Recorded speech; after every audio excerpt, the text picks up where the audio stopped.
కేటీఆర్ అహంకారపు మాటలు తగ్గించుకోవాలన్నారు ప్రభుత్వ whip Vemulawada MLA ఆది శ్రీనివాస్.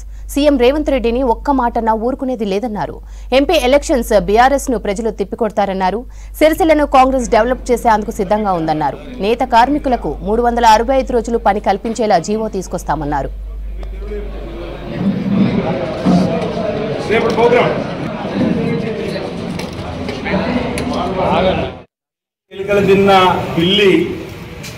తీర్థయాత్రలకు బయలుదేరినట్టుగా కేటీఆర్ ఏం మాట్లాడుతుండో కూడా మధ్యలేని మాటలు.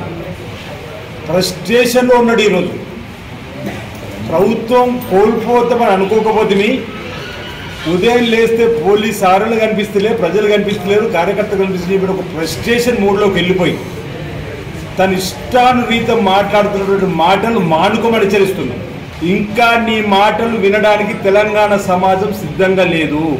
2 సార్లు అధికారంలోకి వచ్చి వేల కోట్ల రూపాయలు దండుకొని ఈరోజు టీఆర్ఎస్ పార్టీని బీఆర్ఎస్ పార్టీగా మారిన రోజే తెలంగాణ ప్రజలతో పేగుబంధం తెగిపోయింది. మీకు ప్రజలు ఇక మిమ్మల్ని చిత్కరించిండ్రు. మళ్ళీ ఎప్పుడు కూడా అంటూ నిన్నేకన్నా అది తాత్కాలికమే. మళ్ళీ ప్రజలు కారుకు గుద్దడానికి సిద్ధంగా ఉన్నారని.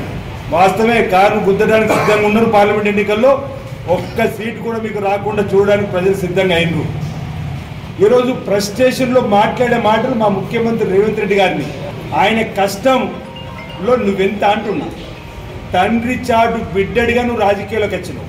అసలు నీకు రాజకీయ ఓనమాలు లేకుండానే ఉద్యమం పేరుతో ఎమ్మెల్యే అయిన నీకు ఈరోజు ఇంత అహంకారం అంటున్నా. ఏం మాట్లాడుతున్నావో మతుండే మాట్లాడుతున్నావో అంటున్నా.